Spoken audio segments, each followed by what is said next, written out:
चलिए बात करेंगे फसल खरीद को लेकर।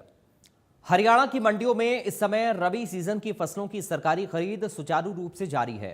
राज्य भर में विभिन्न अनाज मंडियों में किसानों की सुविधा को ध्यान में रखते हुए व्यापक स्तर पर व्यवस्थाएं की गई हैं। गेहूं समेत अन्य फसलों की खरीद के लिए प्रशासन और संबंधित एजेंसियां पूरी तरह सक्रिय हैं, जिससे किसानों को अपनी उपज बेचने में किसी प्रकार की परेशानी का सामना ना करना पड़े। मंडियों में सुबह से ही किसानों की आवाजाही देखने को मिल रही है। ट्रैक्टर ट्रॉलियों में अपनी फसल लेकर पहुंच रहे किसान निर्धारित प्रक्रिया के अनुसार पंजीकरण, तौल और भुगतान की प्रक्रिया पूरी कर रहे हैं। खरीद केंद्रों पर कर्मचारियों की तैनाती की गई है ताकि कार्य सुचारू रूप से चलता रहे और किसी भी तरह की भीड़भाड़ या फिर अव्यवस्था की स्थिति उत्पन्न ना हो। सरकारी एजेंसियों द्वारा फसल की गुणवत्ता की जांच भी निर्धारित मानकों के अनुसार की जा रही है। इसके लिए विशेष टीमों को नियुक्त किया गया है जो ये सुनिश्चित कर रही हैं कि किसानों को उनकी उपज का उचित मूल्य मिले। साथ ही पारदर्शिता बनाए रखने के लिए डिजिटल माध्यमों का भी उपयोग किया जा रहा है, जिससे पूरी प्रक्रिया अधिक सरल और तेज हो गई है। मंडियों में साफ सफाई, पेयजल और बैठने की व्यवस्था जैसे आवश्यक सुविधाओं का भी विशेष ख्याल रखा गया है। किसानों के लिए छाया और आराम की व्यवस्था की गई है ताकि उन्हें लंबा इंतजार ना करना पड़े। इसके अलावा मंडी परिसर में सुरक्षा व्यवस्था भी मजबूत की गई है, जिससे किसी भी प्रकार की अनहोनी से बचाव हो सके। तो अलग अलग जगहों से, मंडियों से तस्वीरें सामने आ रही हैं। खरीद प्रक्रिया सुचारू हो, इसके लिए तमाम व्यवस्थाएं की गई हैं। मंडियों में पर्याप्त सुविधाएं उपलब्ध करवाई गई हैं।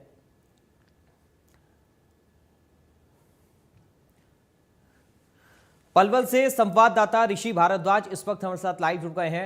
ऋषि, पलवल में किस तरह चल रही है खरीद व्यवस्था?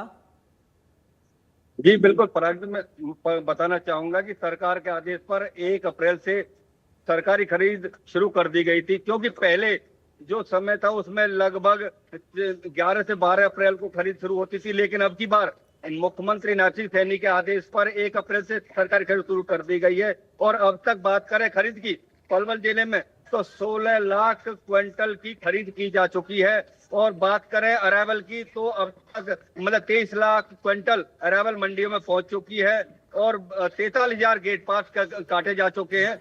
और जो लगातार जो बायोमेट्रिक मशीन द्वारा किसानों के अंगूठे लगवाए जा रहे हैं, गेट पास काटे जा रहे हैं, ट्रैक्टरों के नंबर देखे जा रहे हैं और मेरी फसल मेरा ब्यौरा पोर्टल पर जिन किसानों ने रजिस्टर कराया उनके किसानों की फसल को यहाँ पर खरीदा जा रहा है। तो इस तरह तमाम सुविधाओं के साथ मंडियों में अब की बार पहली बार देखने को मिला है कि जो 1 अप्रैल से सरकारी खरीद शुरू की गई और सुचारू रूप से जो दिक्कत आई थी बायोमेट्रिक मशीन में वो उसको सुचारू रूप से चलाने के लिए मार्केट कमेटी द्वारा 10 मशीनें हर मंडी में लगाई गई है ताकि किसानों को कोई भी असुविधा अपना अंगूठे के निशान देने में दिक्कत पैदा न हो। तो इसे लगातार खरीद सुचारू रूप से है और सभी तमाम सुविधाएं मंडी के अंदर की गई हैं। इस बार किसान केवल जो बाहर अनाज पड़ा हुआ था 3 साइड से वो जरूर बारिश में भीगा और उसमें भीगने से जो मॉइस्चर है वो ज्यादा आया था, जिसको लेकर अधिकारियों ने दौरा किया और कस्टम लॉस के सैंपल यहाँ पर लिए गए हैं और उनकी रिपोर्ट आनी बाकी है,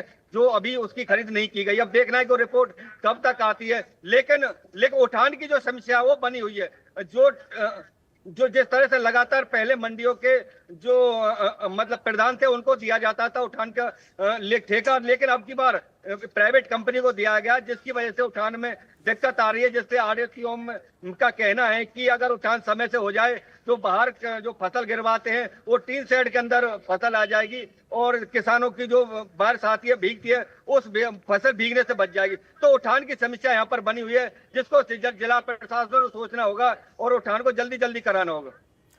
ठीक है ऋषि, आप बने रहिएगा। करनाल का रुख